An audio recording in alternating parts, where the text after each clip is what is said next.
Good morning, and thank you for joining. You are an Education and Instruction Full Committee, and we hope this will be our last calendar, but I'm not going to say until we know it's over. But anyway, this is Wednesday, March the 30th, and we are grateful to have you here. So will the clerk please call the roll? Representatives Sapicki, Dixie, Griffey, Harris, Haston, Hicks, Manis, McKenzie, Parkinson, Reagan, Rudder, Sparks, Warner, White, Madam Vice Chair Weaver, Madam Chair Moody. Madam Chair, you have a quorum. Thank you so much. And if you would like to join us, we are going to say the Pledge of Allegiance at this time. I pledge allegiance to the flag of the United States of America and to the republic for which it stands, one nation under God, indivisible, with liberty and justice for all. Thank you so much. Members, anyone have any personal orders? All right, I see Chairman Reagan, you're recognized. Thank you, Madam Chair. Members, I'd like for you to help me welcome my shadow for the day, Leah Meehan from Union County. She's here with the Eagle Forum, and his career interests include veterinary medicine and educational politics. Let's please make her welcome. Please stand. Good to have you today. I saw Chair Lady Weaver. Thank you, Madam Chair. And this is a day to have our youngsters in the hallways, and I'm always thrilled to see young people want to know what goes on down here in Cordell Hall. So I have a young lady shadowing me, Anya Shepard. Would you stand, and would you all please make her welcome? Now, one little thing I've just known her, met her this morning, and one thing she loves is debate. And I said, girlfriend, you are in a good committee for that. So she likes to hear discussion and debate. That's a good thing. Yes, welcome to you. And Chairman Sapicki, you're recognized. Thank you, members. I too have a shadow from the Tennessee Eagle Forum. Timothy Lyon is here. Timothy will stand up. He is a shadow, as you can see, of me. It's interesting having a young man that is actually bigger than me, so it makes me feel small today. But Timothy is a very good young man. He's already been in a bunch of meetings with me and has asked some very, very good questions that I know will make some people nervous because it's giving me ideas for some other bills. So thank you very much, Timothy.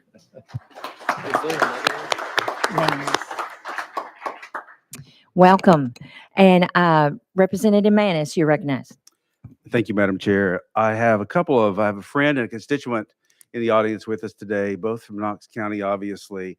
We have Marilyn Roddy with us. Marilyn is at Pulaski State Community College. Thank you, Marilyn, for being with us. And also Brandon, a constituent of mine, and I failed to get Brandon's last name, but Brandon lives on the northwest side of Knox County. So Brandon, thank you for being here with us today. Thank you. Yes, it's so good to see folks coming up, making the trip up. And I will take a privilege here. I also have a teen eagle with me today, and her name is Kaya Shepard. And I understand this is your sister, and y'all are from where? Where did you say?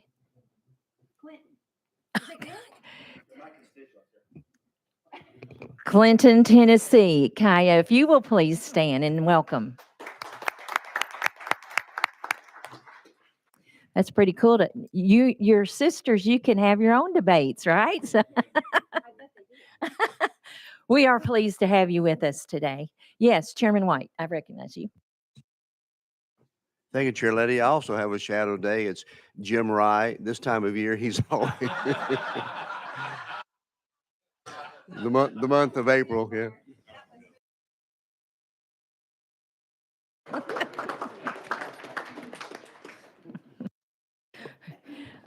Yes, Representative Manis again.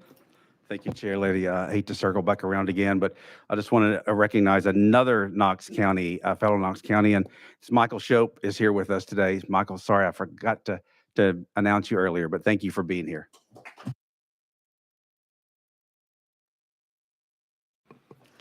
we do appreciate all efforts to get here, and it's what makes it work. And thank you all for being here, and even those joining us on the internet. I'm going to take privilege today. The first bill is mine, and I'm going to roll myself to the heel. And so, first of all, I don't think I gavelled us into session, so let me do that. We are now in session. I'm going to roll myself to the heel of the calendar today. And Chairman Sapicki, are you taking care of number 2 on the calendar? Yeah. Yes. All right. Chairman Sapicki, I recognize you on House Bill 1723. Yes. No, yes, Madam Chair, if you'll take this off notice, I'd appreciate it. All right. Without objection, off notice. Now that brings us to our third item.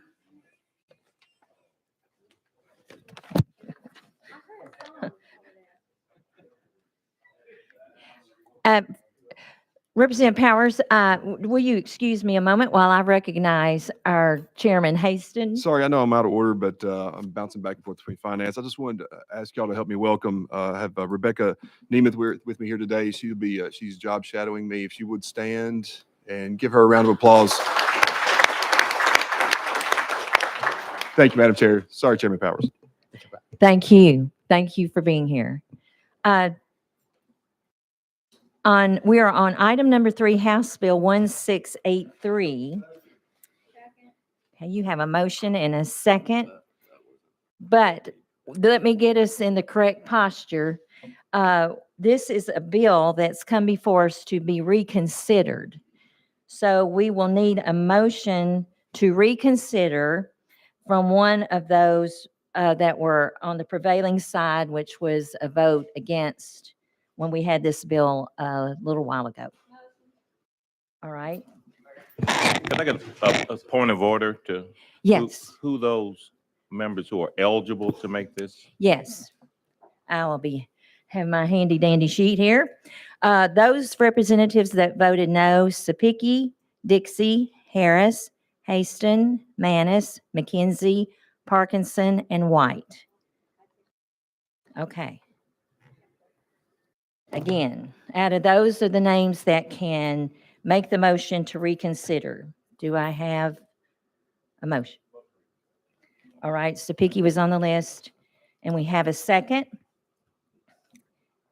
Now, we will need 9 ayes for this to pass. If it gets less than 9, it will not pass. To reconsider, I'm sorry. All right, we are voting. Yes, Ms. Clerk, thank you for keeping me straight on this. We will need the clerks to do the roll call for us. So again, if you vote yes, you are voting to reconsider. If you're voting no, you do not want to reconsider the bill. So Madam Clerk, please do the roll call. Representatives Sapicki. Representative Dixie.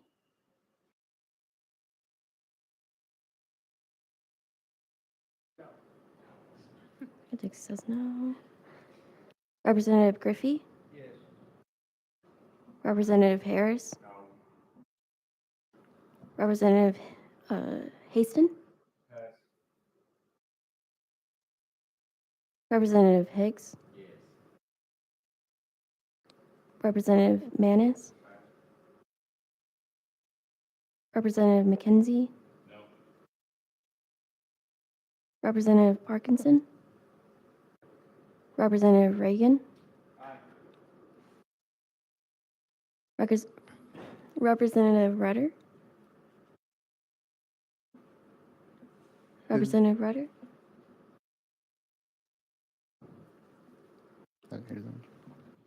Representative Warner. Warner. Representative Sparks. Representative White. Yes. Madam Vice Chair Weaver. Yes. Madam Chair Moody. Yes. Okay. Let me see. Madam Chair, you have 12 ayes, 3 noes, 1 present not voting. Two presents not voting. I apologize.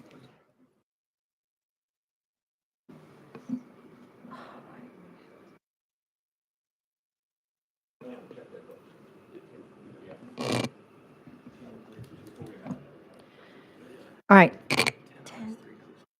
clerks, do you mind doing the total again? We have, so we're clear, have the right count.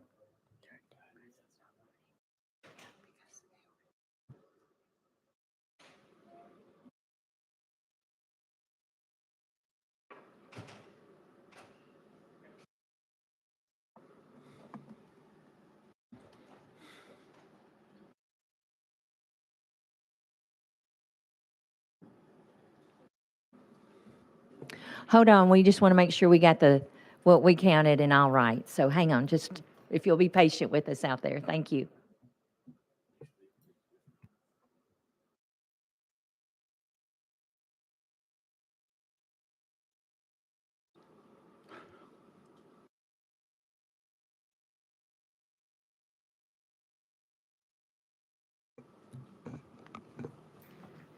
All right.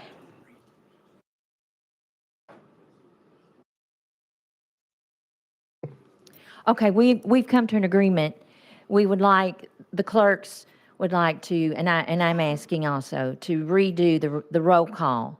So everybody speak up and clearly for each other. And so, Madam Clerks, will you please do the roll call? Representative Sapicki? Sapicki says aye. Representative Dixie? Dixie says no. Representative Griffey? Griffey says aye. Representative Harris? Harris says no. Representative Haston? Okay. Representative Hicks?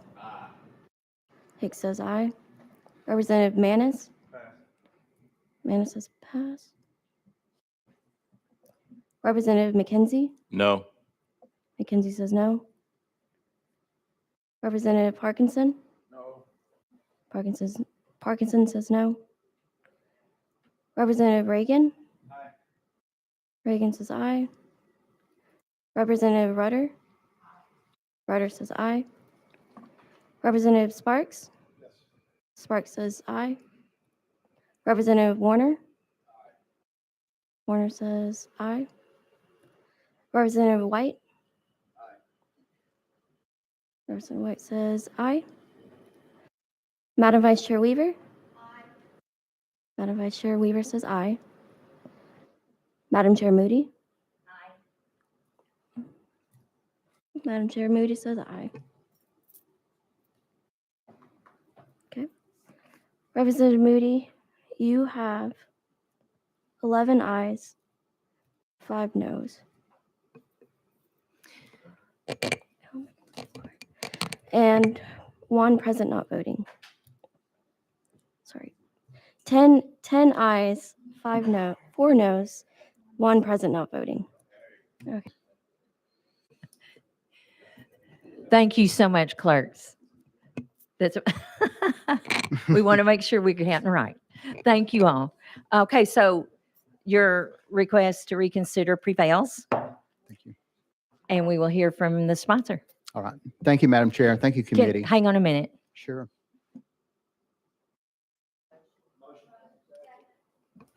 Excuse me. Motion and second. Now, Representative Powers, you're in the proper position Okay. to present. Thank you, Madam Chair. House Bill 1683 increases from a half a credit to 1 credit the number of credits that may be awarded to a student for a completed in a release time course. In 2015, we passed a bill, House Bill 834, that did the original time release course, and that has statewide applications. So it's been around for 7 years. In 2019, we came back with House Bill 307, And that was, gave this a half a credit. And I know some of the members wanted to wait a couple of years and see how this was doing, but it's doing great. This bill's been around. This has been legal in the U.S. since 1952, and we'll talk a little bit about that more later. But many other states are doing it now, and we'll talk about that. It's about how many different states are doing this. This is nothing new. I think the last time we were here, maybe I didn't make that clear enough. This is something that's been around for 7 years, and all we're doing, this bill just simply increases it from 1/2 credit to 1 full credit. It's an elective course, and we're already doing it in some areas, and some other areas are starting to do it. So with that, Madam Chair, what I would like to do, if you don't care, is go out of session. And I would like to, just to make clear that everybody knows that this bill has been here since 2015. If we would have legal go back and read the original title, the TCA that referred to this bill, and have her just talk about that, the original code that put this bill into order in 2015 in the state of Tennessee. Okay. Legal, we will go out of session so we can hear from legal.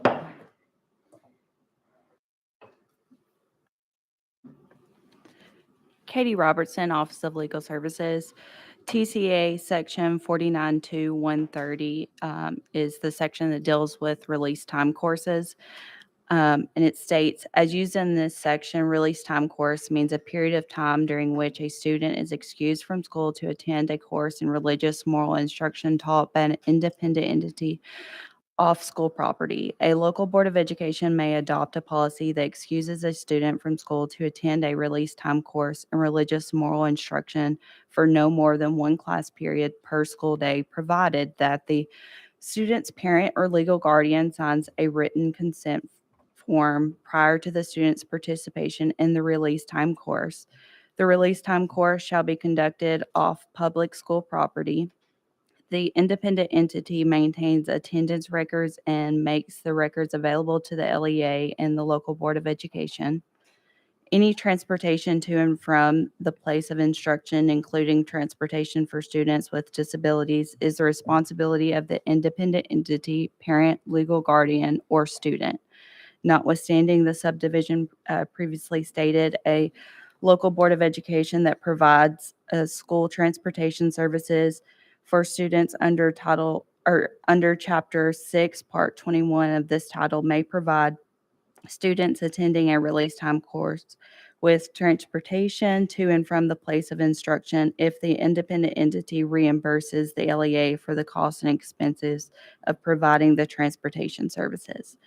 The independent entity assumes liability for the student attending the release time course from the time that the student leaves the school until the student returns to the school. No public funds are expended and no public school personnel are involved in the providing of the instruction for the release time courses. The student assumes responsibility for any missed schoolwork. The principal of the school or the principal's designee shall determine the classes for which the student may be excused to participate in the release time course, provided that the student may not be excused to participate in the release time course during any class in which the subject matter is taught for which the state requires an examination for state or federal accountability purposes, and the release time courses shall coincide with the school class schedules. The LEA, the local board of education, the local governing authority, and the state shall not be liable for the student who participates in the release time course.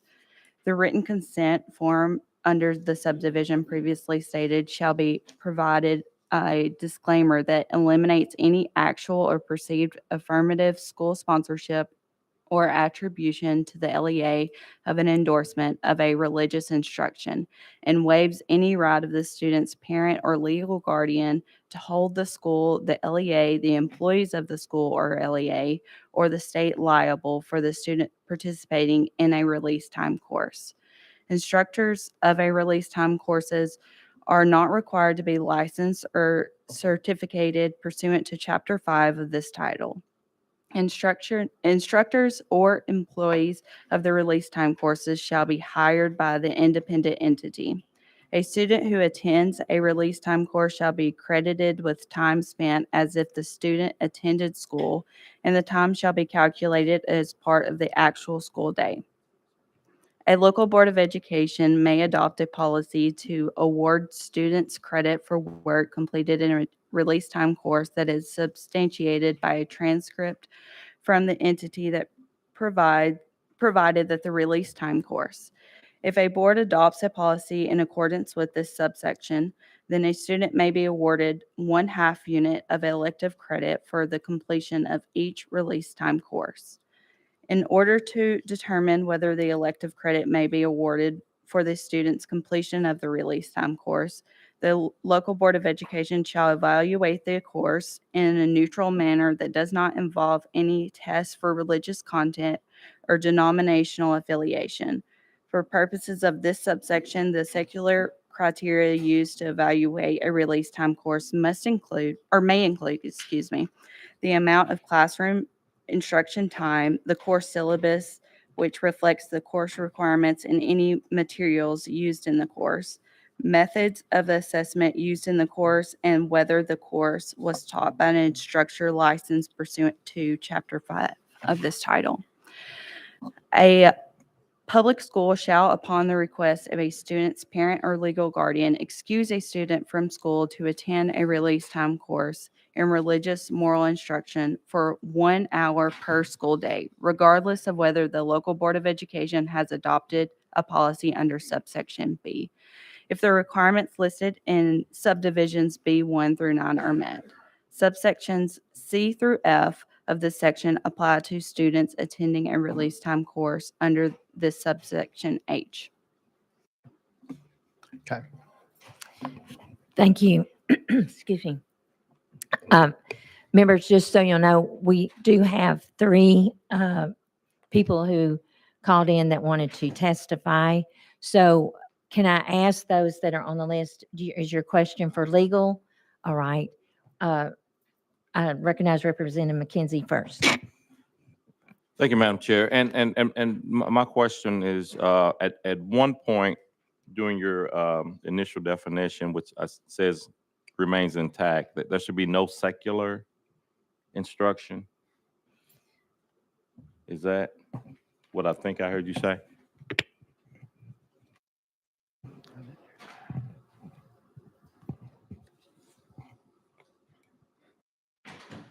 It's about 80% through, somewhere in there.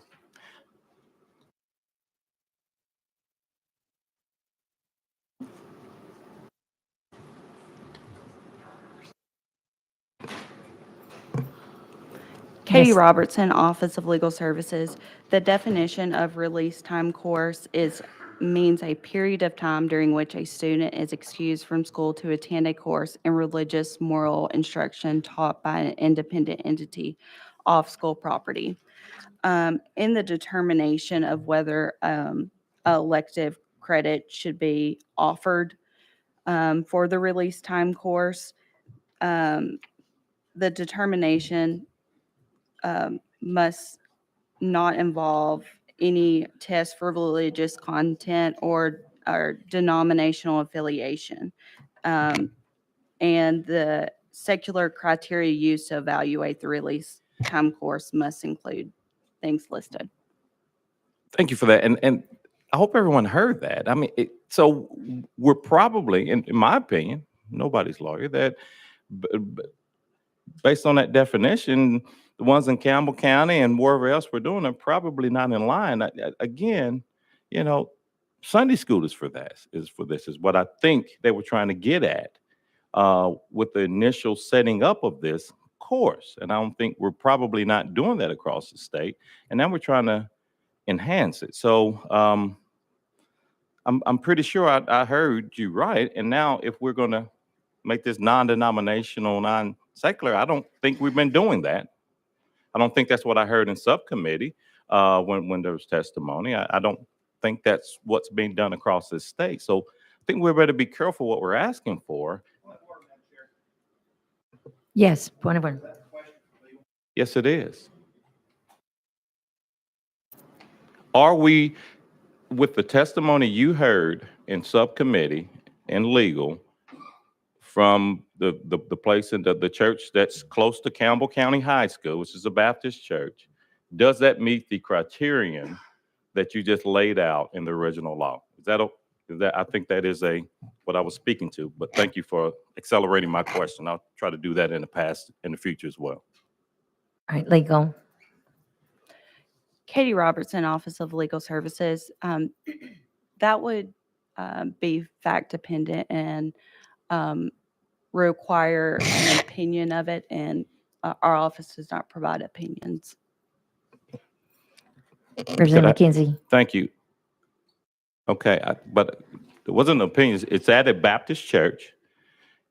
And I know I heard during that conversation, Jesus Christ, which I fully agree with. So let's be clear about this. But that's for Sunday school. That's for my Baptist church. So again, I'll ask the question based on the testimony that was given before. Are we currently in compliance with the original law that we're trying to expand? Legal. Katie Robertson, Office of Legal Services. Again, I would not be able to weigh in on whether a particular entity is complying with the law or not. Thank you. Representative Parkinson, you're next on the list. Thank you, Madam Chair and Mr. Sponsor. So, I really don't have an issue with this bill. However, yeah, y'all surprised, huh? I really don't have an issue with this bill. I really don't. But my question is, from a funding standpoint, with our funding formula and the new funding formula, are taxpayers paying for this through the funding formula in any form or fashion? Is that for legal? That is for legal, Madam Chair. All right, legal. Yes, sir. Point of order. Could the sponsor of the question clarify, because the new funding formula is not state law, and on the committee that I've served on that's evaluating that, this bill has changed almost 11 times in the last 3 weeks. So is the question of, as the current proposal of TISA, would it be, and would any part of that be part of it? Because you could ask that question right now, and then later on today, an amendment gets put on the bill, and now your answer could be changed. You see what I'm saying? Representative Parkinson. If you clarify the question. Thank you, Madam Chair. And I want to make sure that my junior member here is in compliance with the committee and directing his question to the chair and not to me. And even though that's a great question, I will give you that. So let's start with currently BEP.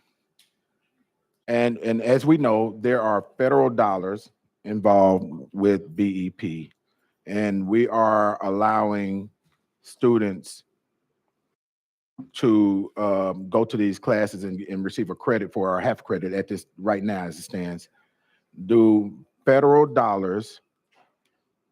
Are federal dollars being used, whether it's for that student, federal dollars that are allocated to that student, or to schools as a whole, being utilized in the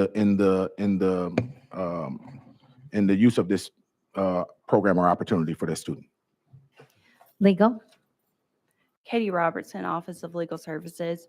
The section that I just read, 49-130, dealing with release time courses, states that no public funds are expended and no public school personnel are involved in providing instruction to release time courses.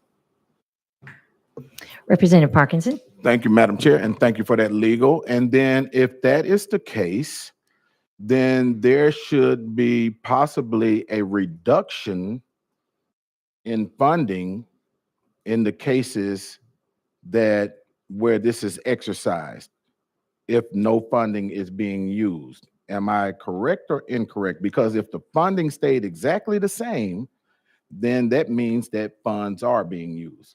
Can you help me with that, Counselor Katie? Thank you, Madam Chair. Yes. They are looking. Rajul Bajoy, Office of Legal Services. Under subsection F of that same section, 492-130, it states that a student who attends a release time course shall be credited with time spent as if the student attended the school, and the time shall be calculated as part of the actual school day. So there's no funding difference regardless of whether the student is at a release time course or not. Thank you, legal. Yes, Representative. And thank you, Madam Chair, and thank you for that to our counselors. Well, if that's the case, then it sounds like we may have been out of compliance in regards to funding, because if this is all tied to that student being like as if they are in the classroom, there is funding associated with that, and funding is going towards this, which may put us out of compliance federally, right? Even though, and let me be clear again, and to the sponsor, I'm with you on your bill. Okay, thank you. Okay, but I also want to make sure that the monies, the funding that's allocated to our public schools is in no way tied to, students leaving the school for the religious purposes. I actually want to exercise this for my daughter, but I don't want to use public school funds to do it. So can you respond to that? Legal? Legal, you're recognized. Rajul Bajoy, Office of Legal Services. So from my understanding, since subsection F specifies that a student in a release time course is basically considered at school, and that's calculated as part of the actual school day, whether or not students are in release time courses will not impact the amount of funding that goes to the district. The student isn't bringing money with them when they leave the school grounds to go to a release time course. That money stays with the district.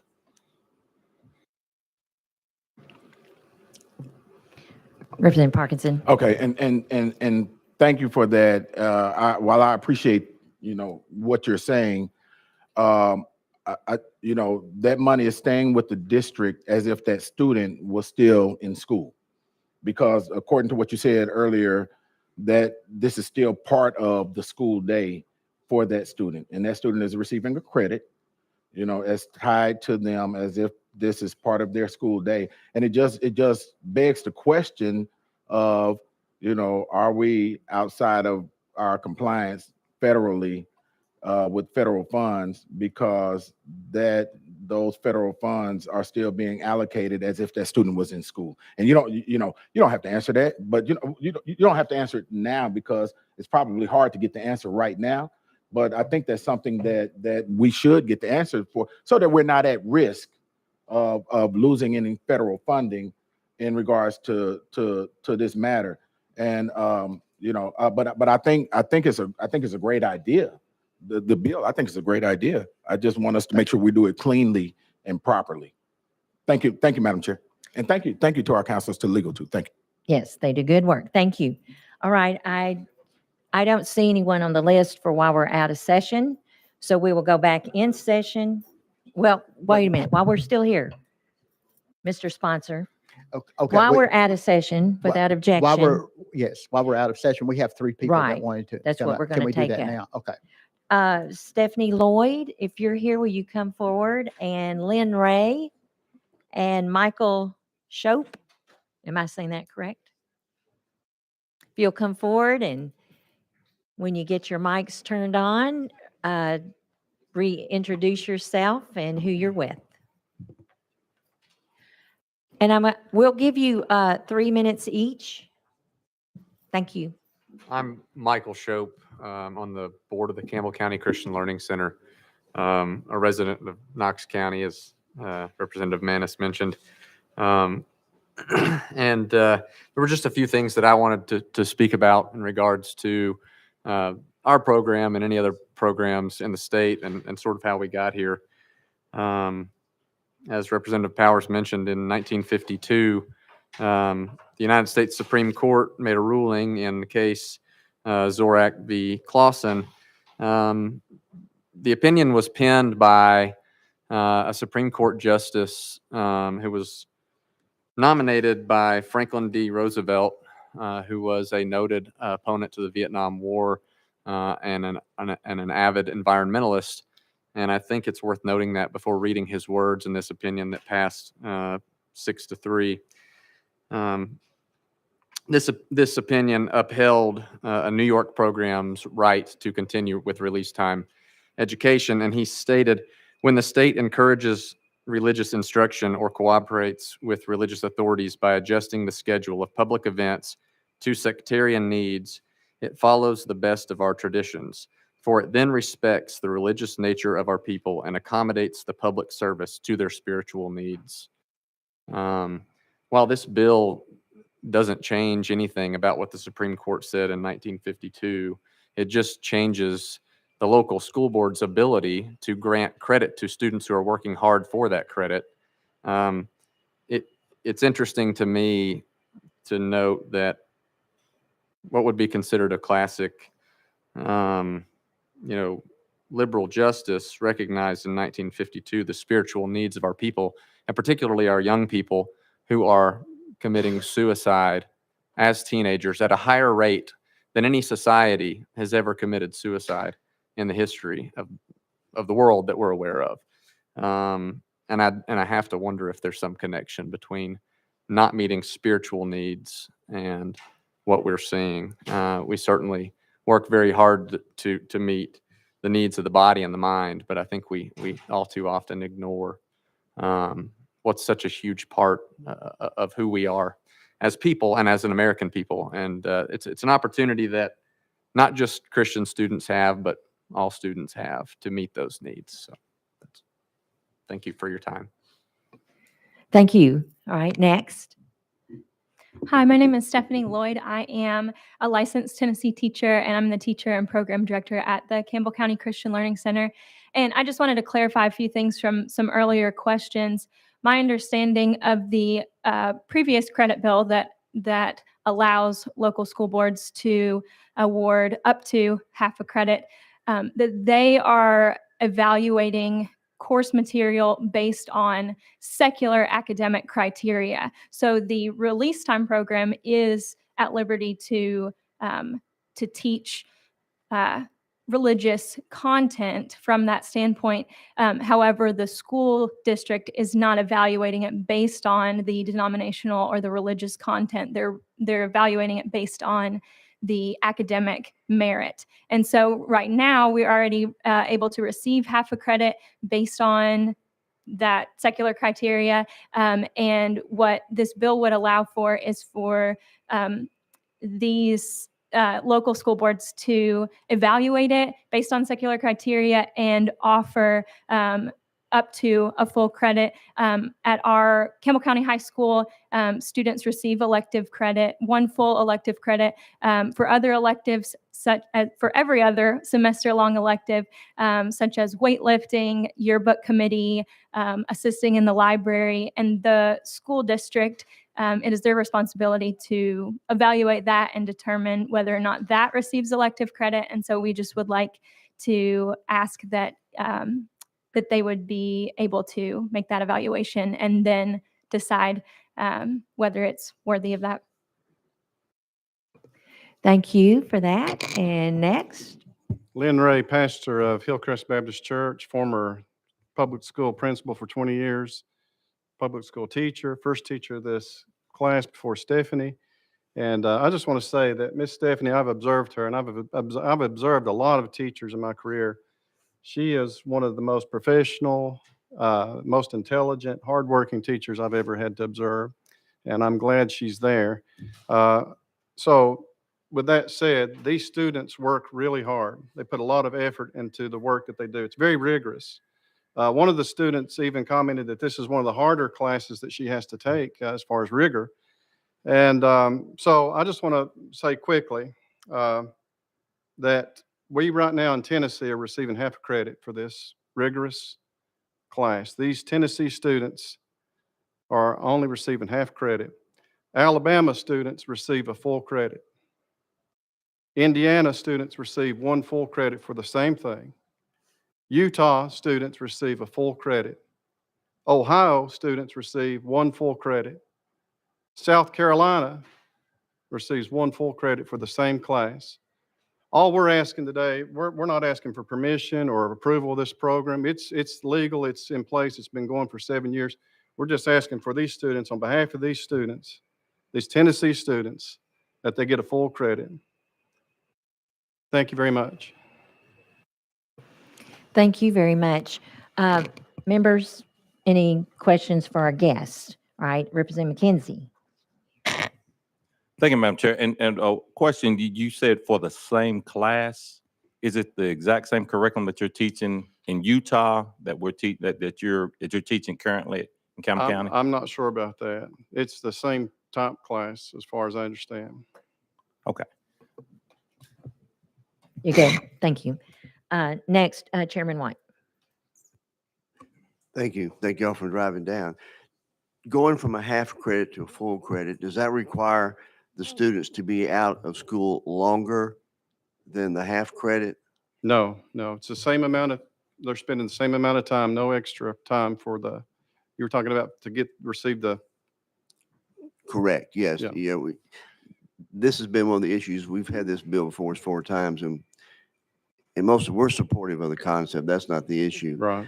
It's being away from class time because in some districts, there's transportation issues, there's da-da-da. And so, in Campbell County, it's across the street, right? I want to defer to Michael Show. This course was offered with no credit initially, and it lasted one full class period. Now that it's offered with half a credit, it lasts 1 full class period. If the students are afforded the opportunity to earn a full credit, it will still last 1 full class period. So the program is going to occur whether or not credits are offered by the local school board. What we're asking for is for the school board to be able to evaluate based on those secular criteria whether or not the course is worthy of a credit. And the school board gets to make that decision, but it does not impact 1 minute more or less time away from the school building. Chairman White. So in Campbell County's case, when the students take this course, do they just like walk across the parking lot to their, is the hour including the 5 minutes to walk across, the 5 minutes to walk back, or how's all that calculated? Yes, that's correct. They are able to walk from the school to the church, and we recognize that may not be the case everywhere. It's not in the church, it's in the learning center building. Right. It's on the church campus in a separate building from where the sanctuary is. But yes, it is walking distance, and not every school in the state will have facilities within walking distance of the school. And that's when the local school board needs to evaluate whether or not it's appropriate to offer credit for a course in that particular county. What this does, it gives the schools and the counties where there is such a facility that's accessible within a class change time to have such a class. And again, even if it was in a place where maybe they had to drive 10 minutes, they can still offer that course according to the Supreme Court ruling from 1952. And the kids can leave school to go take that class, but it's up to the school board to determine, does that drive time take away from the instruction time such that less than 1 full credit should be awarded, which they would still have the option to do. They could still offer a half credit for a course that occurred 15 minutes away from the school. But for places like Campbell County and places anywhere in the state where the Board of Education deems that the instruction is worthy of a credit, this amendment would give them the opportunity to afford that credit. Okay, thank you. Next on our list, Representative Parkinson. Thank you, Madam Chair. I think I was going to ask about how your program is structured, and I think you answered most of that. And maybe this is for the sponsor, because I just want to know, is it permissive in nature? How does this work in regards to uniformity across the entire state? So I'll come back to the sponsor when we get back out of session. Thank you, and thank you for your testimony. Thank you. Representative Sparks, you're recognized. Yeah. Thank you, Representative Powers. I've been a little torn on this. I got a few emails and all. We're I'm still sorry. out of I can session. direct it. I can direct it to the folks here. All right. I was just reading this email, but often say that the First Amendment's under attack. I don't think many people believe it, but the school that sent me this text here, I just want to share this with you. Stewart's Creek High School. I had a reporter call me about 10 years ago. Reporter wanted to interview me. I just got through speaking about affordable housing at another event. They weren't interested in that. They were interested in this prayer to school. I'm like, how's this make news? Did anybody complain? Oh, nobody complained. I said, well, how is this newsworthy? I see that as a First Amendment issue. They had to call D.C., someone in Washington, D.C., to get a quote for a story. Couldn't find nobody local to complain about it. My dad always used a term called cattywampus. Cattywampus. I don't know if y'all know that term, cattywampus. And that's when things were just getting crazy. Just did not work, did not line up. He was World War II. And we kind of become cattywampus in a way in our society. And that's Stewart's Creek. That's a great school, by the way, great school. But they couldn't find nobody to complain. And I know the reporter. I won't say his name. And I said, why do you do this? He says, this is what they sent me over here for. I said, man, I know you're a believer. I know you are. Later, I seen him in front of the governor's office. He said, hey, man, I left that news station. I went to another one. I'm moving to a district. I'm voting for you. And I remember we went over and prayed over, and his daughter was a star basketball player. Ironically, they moved to the area. One of the main reasons I hear teachers upset, want to leave, and I think everyone in this room that follows education would agree with this, is the behavior of students today. And y'all are in a rural area. I would think your students probably behave a little bit better than some of the inner city in my area. You know, I'm just saying, my district. No, if you speak 5 times, I'm gonna speak once, brother. All right. So hold on. Yeah, there was a point of order, Madam Chair, before that this is And the way question I want beyond. to ask the panel here. Excuse me. This is the first time I've spoke. First time, sir. First time. I want to ask the gentleman. I need order, please. Please. Please. Yes, sir. What's your question? Thank you, Madam Chair. Madam Chair, to make a generalization that inner city kids' behavior is worse than that of rural kids is out of order, completely out of order. And I hope that the member that made that statement will think about what he just said and retract it, because that is completely out of order. Okay, Madam Chair. Representative Sparks. Well, first of all, it's my First Amendment right to speak and say what's on my heart and represent my district of 70,000 members. You speak Parkinson probably more than anybody on this committee. Am I right, sir? You know I'm right. No. Members. Okay, go ahead and speak again. Members. Go ahead and speak Please. again. Please. Let's follow the order and rules. Yes, it was. Again, Madam Chair, I will take the high road in this. We do have the right to speak, but we do not have the right to make baseless, factless generalizations about groups of people. Yes, you have the First Amendment right. Yes, you do. But you do not have the right to make factless and baseless generalizations about people based on where they live. And because what you said was not fact.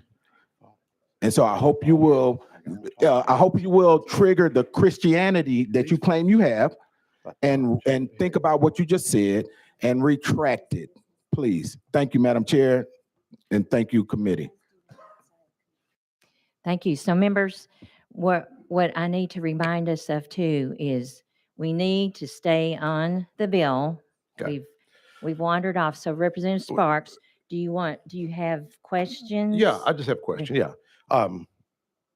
Facts. Memphis #1 for violent crime. Fact #2. Metro #4 in the nation. Fact. Our prison budget is $1.2 billion. Representative, Point of order. where is Fact, this we've on the increased bill? 600 million. I'm just saying Representative- facts, and I'm fixing to ask the panel something. Let me just ask the panel something. Here's the question. Is student behavior a problem? Have you seen student behavior rise with problems the past 10 years as educators? Definitely in my 20 years, I've seen a change in our culture nationwide. And that's not just with students, that's with our country, with our world. And I've done mission trips in different parts of the world, and I've taught in the classroom, and I've worked here in the inner city in Nashville, and kids are kids, and they know who loves them, and they will respond to love. They will respond to respect. And if you've got someone with a heart, you know, when you teach and you're an educator, you're called to that. I told my daughter, she said, Dad, I'm thinking about being a school teacher. And I said, well, that's wonderful, but you need to know that you're called to that. You've got to have a love for children, you know, wherever they're at, whatever city, whatever. Yeah. With that said, I want to say this, that one of my number one heroes, and this is the honest truth. You hope that a pastor would say the honest truth, right? But Martin Luther King Jr. is one of my all-time number one heroes, and he and I share a lot in common. He's a Baptist minister, and he and I enjoyed preaching to our congregations, and a lot of things that he did. He's a hero of mine, and I think about this, you know, what we're doing. We're introducing children to moral and religious instruction. Any group can do that if they meet all the criteria, okay? But principals that have students that come back from these release time courses are showing a change in behavior, good to the good. They're showing an increase in academic achievement. They're becoming better citizens. It's not so much that they've been converted, it's just that they've been exposed to good moral instruction. Martin Luther King Jr. Used the Bible to create his worldview. That's how he viewed this world. And I'm thinking if it was good enough for him, it's good enough for anybody to read, whether they become a believer or not. It's a good source of material there. Abraham Lincoln led us through some of the darkest times in our country's history. The Bible was what he built his moral and his political and his whole worldview was based upon what he found in the Bible. And so I don't think it's a bad thing that they are being exposed to this. It's a good thing. Have I seen a change? Yeah. And that's something we have to address on many different levels, not just school. That's in the church, it's in our community, it's in our organizations, all those things. You've given a Baptist minister time to speak. I'll shut up and close real quick. But yes, but it's not impossible. It's not impossible that this can't be turned around. And this is an effort to do that in a way. Not only provide academic rigor and instruction and meet some of our standards, but also to mold that moral compass for a lot of people that don't have any moral compass, you know, whatsoever. We have students that are coming to this class that have no church affiliation, no religious affiliation, and they're getting some moral instruction. So as a pastor and as a principal, former principal, I'm happy about this. I'm looking at it from both sides of the coin, you know, and it's all win-win for everybody, community, state, country. Pass the plate now. If someone come to the piano. Thank you. Thank you for that. We've got Yeah, more on the list. I You was just got one gonna- I more? was just real quick. Something Dr. King said that I really like. He said, our lives begin to end when we become silent about the things that matter. And this brother right here ain't going to be silent. I appreciate what you do. Keep it up. And all these other educators out there that are struggling with these kids, may God bless them, because I hear a lot of bad stories. Thank you for your time to come up here today, sir. Representative Dixie, you're next. Thank you. I had a quick question. I just want to go back to what my colleague from Shelby County referenced to about the time frame. I have two daughters in high school, and right now when they take a credit just for a semester, it's only a half. So I don't understand how that same time frame you could get entire credit when in one class, but you get half a credit in another class. I'm not sure how that translate with this bill. I believe that would be up to the local school board of how they measure it. I'm not sure if different school boards look at it differently, but in our school district, every semester long elective course is 1 full credit. I have a copy of the course catalog if you'd like to look at it, to see what else is offered there. And so this bill wouldn't require a school to grant the full credit. It would just allow they could do up to that full credit. So they could potentially, if all of their other elective courses were half a credit, they could still simply offer half a credit. I guess that would depend on, I guess, class period times vary from school to school. Yeah, that was my question. Thank you. Thank you. Representative Chairman Sabicki. All right. All right. Motion's been made and seconded, and without objection, we're back in session. Sorry. Thank you so much for coming and giving your testimony again. Thank you. Chairman White, you're recognized. Okay, thank you. And thank you all for the discussion. Appreciate it. Okay, here's my dilemma. And I'm just trying to think this through in my head. This has been before since 2015. I remember voting on it 4 times now. As a Christian, I'm fully supportive of what the concept, especially in Campbell County, they seem to be doing it right. But when it came before us in 2015, the issue was we wanted to allow students in this particular situation to get some religious instruction because the opportunity was there.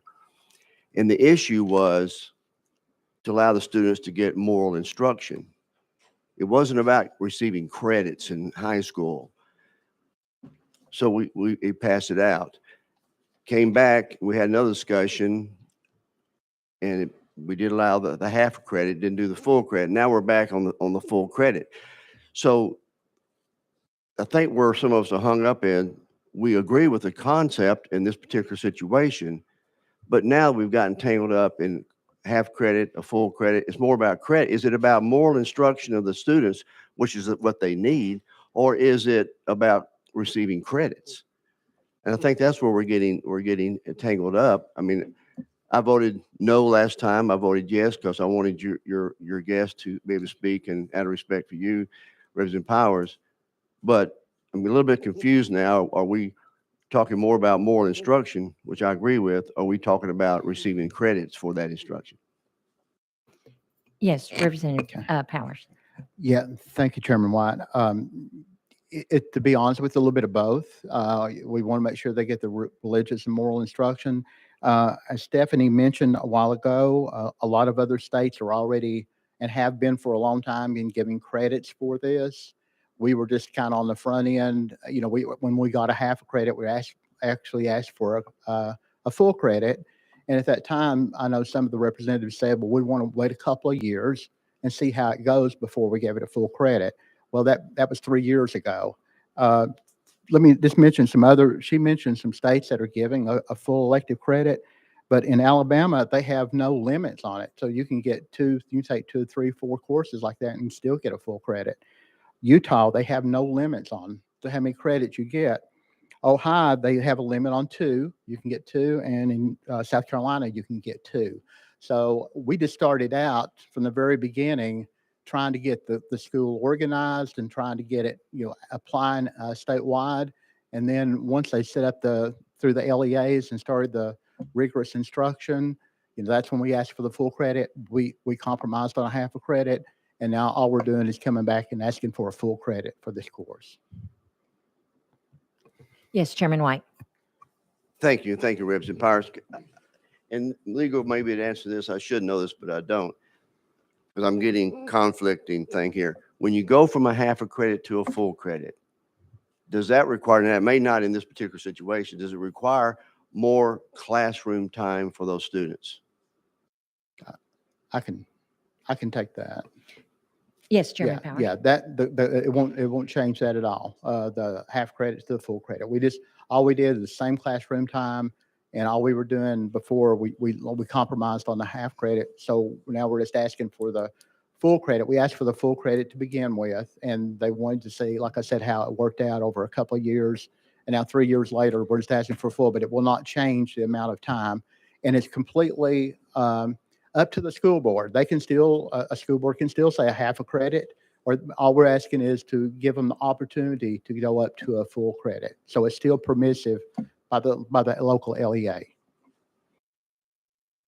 Yes, Chairman White. Okay, and sorry to be hard-headed, but to get a full credit, you've got to be in your seat so many minutes of that hour in order to get that credit. Madam Chairman, I know there's Yes. nobody else on the list that we can call on right now due to our rules, but does legal have an answer to that? Will you restate your question to legal? The question I'm asking Representative Powers and I asked our guest is, when you go from a half a credit to a full credit, does that require the students to be in their seats more time than the half credit to go to full credit? Let me take us out of session to hear their answer. We're out of session. Legal? Katie Robertson, Office of Legal Services. The way that the bill is drafted, it says the local Board of Education may adopt a policy to award students credit. If they adopt the policy, then a student may be awarded 1 credit unit of an elective credit for the completion of each release time course. In statute currently, it states that they may review the amount of classroom instruction time when determining if an elective credit should be provided to a student. Thank you. That answers it.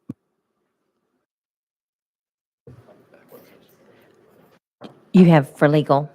All right. While we're out of session, Representative Parkinson. Thank you, Madam Chair. And this may, answer my question that I had for the sponsor also. And so just for clarity purposes, the school board would determine if more classroom time is needed to be added to it for it to achieve that 1 credit under this bill. Yes, legal. Katie Robertson, Office of Legal Services. So in subsection B of 49-130, it says a local Board of Education may adopt a policy that excuses a student from school to attend a release time course in religious moral instruction for no more than 1 class period per school day. So in their evaluation of if an elective credit should be awarded, the local Board of Education could determine that not enough classroom time is given to the release time course, and therefore no elective credit should be provided to a student. Quick follow-up, Madam Chair. Yes, Representative. And so, but would they be able to, under this bill, increase that classroom time to fit and a full credit? Would the school board be able to do that under this bill? Legal. So they would. Okay, okay, Madam Chair, then if you don't mind, because I want to ask the sponsor, and I don't know if we have time, if he would be open to amending his bill to make it so that it can work. So, if you When we recognize. go back in session. Any questions for legal while we're out? All right, seeing none, we're back in session. All right, I do have, going back to our previous list, Representative Parkinson, you were next. Thank you, Madam Chair, for allowing me to speak as much as you allow me to speak, because I speak a lot. And to the sponsor, I'm speaking a lot right now, and I want so in order to not run into the hurdles that and hamstring the school boards, and maybe this is a question for Madam Chair, if we have another week to possibly roll a bill to get it amended to allow the school boards to increase their time to fit that 1 full credit. You have any thoughts on that? Chairman Powers. Yeah, they're already allowed as far as telling what kind of classroom time. It's already up to the local LEA. I mean, they even had, and I think Stephanie mentioned this, she mentioned 3 different courses: weightlifting, there's no classroom time really in weightlifting, being a library assistant, and there was one other that I forgot, but they already get a full, elective credit for that. So it's not really about, just being sitting down in a chair for that certain period of time. It's about the rigorous activity that's taken place during that time. So I would really wouldn't want to amend that. I want to leave it up to the local LEA. Oh, and thank you, and just, you know, well, and so based on what I heard legal say, and it's completely up to you, the local LEA may not actually be able to do that for this particular course because of, you know, the carve out on it. And so just, you know, okay, make sure you're cognizant all of right. that. Thank you. Thank you, Thank Mr. Spahn. Thank you. Question's been called. Seeing no opposition to the question being called. All in favor, say aye for question. Any opposed? All right. Well, I heard yeses. Pass on to calendar, wait, calendar and rules. All right. Thank you. Thank you, Madam Chair. Thank you, committee. Thank you all.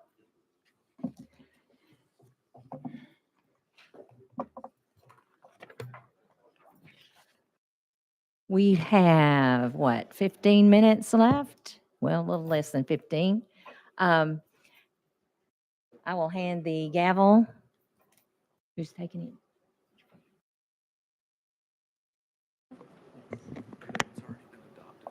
Where's my thing?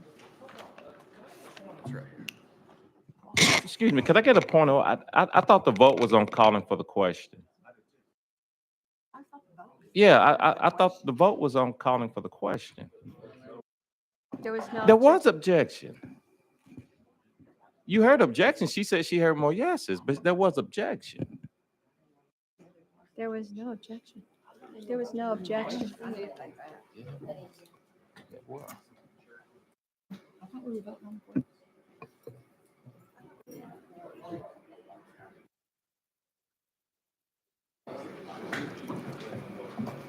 Okay, so are we on the bill? Okay, members, we're going to move on. We're going to recognize House Bill number item 10751 by Representative Moody. Got a motion and a second. We are actually, I just want to get the bill posture before us. We are looking at amendment 012543. I need a motion and a second. It's already on? We're already on? We're good. And we got another motion second to back it up. Okay, so with that being the position of the bills before us, and with that being said, Representative Moody, you are recognized. Thank you. Thank you, Chair Lady Weaver and members. We kind of started this, but didn't have near enough time to get into the bill. And I would like to ask, I do have someone here that would like to speak on behalf of the bill, and they are from out of town. And just in case we don't have time to finish the bill thoroughly, I'd like to ask if the committee would indulge letting my person come speak, and then we'll get into it. With that being said, we will go out of session. And where are our testimonies? Would you please come on up to the desk, Buddy. Pick whatever desk you want, eeny, meeny, miny, mo. And if you'll make sure your mic is on and give us your name, please, for the record. And you have 3 minutes. Thank you. Thank you very much. My name is Buddy Bradshaw. I serve on the Tasker Commission. Let me tell you, it's a lot more fun on that side than it is this one. I'm Lyon County Mayor, but my most important title is that of father and dad. I looked at the legislation as I looked through the bills that are coming through and saw the opportunity to aid with students with dyslexia. It hit home for me. This is as a parent, not as a mayor or a politician. You know, I've got my oldest son. I have 3 children. During the 2nd grade, we were at our wits' end as a family. He was reading bottom 2% of the entire state.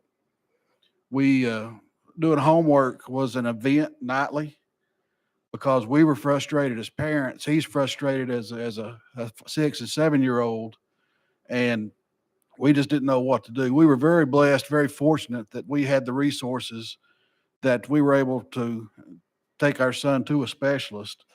And within just 2 or 3 minutes, he was diagnosed with dyslexia. Not a very terrible case of it. He has a few letters that flip on him, but with dyslexia, it's one of the most underdiagnosed and misdiagnosed diseases and that we have as a society, as students. And this opportunity, I know, like I said, we were very blessed, very fortunate.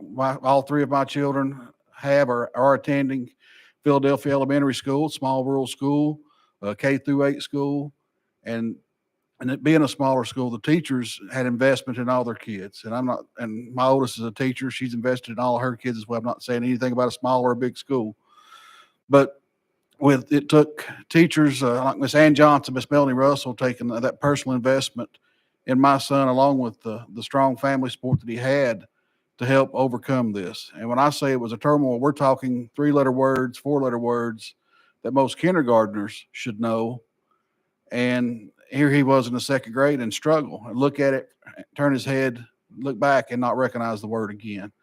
And with this potential that you all have to recommend and send to the house to help students with dyslexia, it really hit home for me because I know what we went through. And, if there's a family out there that may not have the resources that we had and that this student, any student could benefit from this, I think it's worth it. Like I said, it's like I said, underdiagnosed disease. Like I said, he's 21 now, successful. He good ACT score, works for UPS now. And so, I've got a friend of mine, like I said, my son, he flipped a few, and this gentleman's a friend of mine, he's my age. He flipped virtually all of his, so his mind struggled. It's almost impossible for him. And of course, that's been a long time now, a long time coming. As we look forward, I think this is an outstanding opportunity to help a lot of our students. And like I said, it's still so much unknown about it, even after diagnosis. The teachers, I can't brag on them enough. They scrambled, using blue paper, using yellow paper, everything they could try to help recognize. Ultimately, it is the student. My son, it was him training himself. I give 3 people credit: Miss Russell, Miss Johnson, and Captain Underpants, because he got hooked in the Captain Underpants books, and that's how he taught and trained his mind to recognize. And so, like I said, we were very blessed to have the resources to get that help. A lot of kids may not, and that's my story and why I support the aid for any kid we can have, any kid we can have with dyslexia. Thank you, Mr. Buddy Bradshaw. Members, do you have, whoops, my timer went off. You are under time. You did good. You're pretty good for a politician. Yeah, I put it on timer. There you go. Okay, so members, do you have a question for Mr. Bradshaw? I don't see any. Thank you, Mr. Bradshaw, Thank for you your all very patience much. and time. Thank you for your testimony. Okay, we'll go back Thank you. in session. And members, do you have any questions? Yeah. Yes, Mr. McKenzie, you're recognized. Thank you. And to the sponsor, in terms of okay, once we we have students in currently, so their ailments are a lot more, I guess, physical and severe. I think I can comfortably say that. How do we track them once they leave the auspices of public schools? How they're doing on TCATs, how they're doing socially? What are the measures that are in place currently, and what's going to be the measures with these students? Chair Lady Moody. Thank you for that question. I know I saw that, to be specific.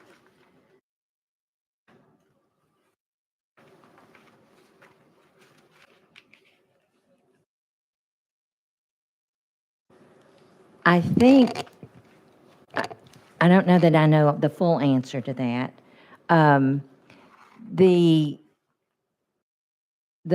As far as the money part goes, because they are making their choice, for where they're going to use that portion of the money. And the money is that is given out quarterly. They have to turn in receipts to make sure that they are spending it with the approved vendors and those things. Thank you. But yeah, And if, oh, thank you. no, I'm sorry. No. Go ahead, I'm sorry. Is there a way that we can get that question answered by the department? Are they here? They're not on the list. Okay, so it's from what I've read, then to the sponsor that there's no other accountabilities other than financial ones once they leave this program. The kids that we have currently. So I I don't want to speak as the authority on that, but from what I've gathered, that doesn't happen, and that's concerning to me in terms of we're giving state dollars to help our parents go out and seek these resources, and we're not getting any measures back. I don't even know if they're Representative McKenzie, if you don't mind, we could ask legal, and legal can answer that question. If you want Okay. to restate the question while we go out of session. And legal, will you answer? Oh, Mr. McKenzie, will you give the question? She understands. You recognize legal. Katie Robertson, Office of Legal Services, TCA Section 4910-1403, subsection E says, for participating students in grades 3 through 8, a parent shall ensure that the student is annually administered either a nationally norm reference test identified by the department or the TCAP test. The test should, at a minimum, measure learning in mathematics and English language arts. Results of the testing shall be reported to the parent. Students with disabilities who would have participated in the alternative assessment as determined by the student's IEP are exempted from this requirement. Representative McKenzie? Can I ask a follow-up to legal since we're out of Yes, session? you're recognized. And so if a student goes out of the program and take the dollars with them, when they come back in, say they were on IEP before they left, when they come back into the public school, if they come back into the school system, it didn't work for whatever reason, are they immediately given the IEP, or do they have to kind of start at step one and get a new plan? Katie?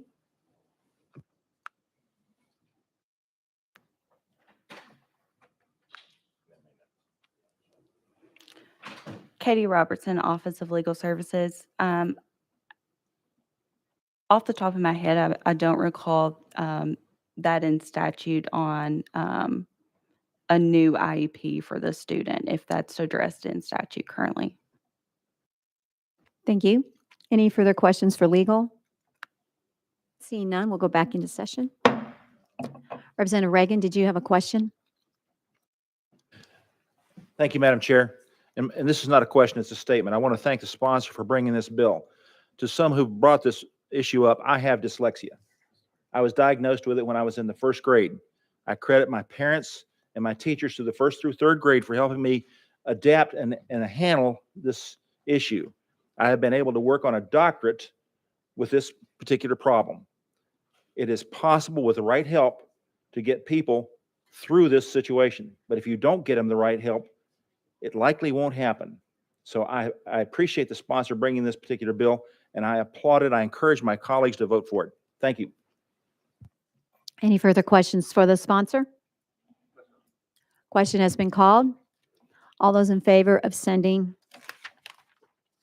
House Bill 0751 as amended on to Finance, Ways and Means signify by saying aye. Aye. Those who are opposed? No. Ayes have it. House Bill 0751 goes on to Finance, Ways and Means. I will entertain. Oh, got to pass it back. She gets to entertain us adjourning. Thank you, Chair Lady. There is, first, there's one little business we need to take care of, if you don't mind. I forgot when we were doing House Bill 1723, I was supposed to send it to the special calendar. So special calendar it goes to. And I will need a motion to adjourn. Motion. Okay, motion's been made. And before we leave, can you hang on one more second? We do want to, everything, we've taken care of our business, so this is our last calendar. And so I want to thank you all for your good attendance, participation, and just let you know that we will adjourn, subject to the call of the chair.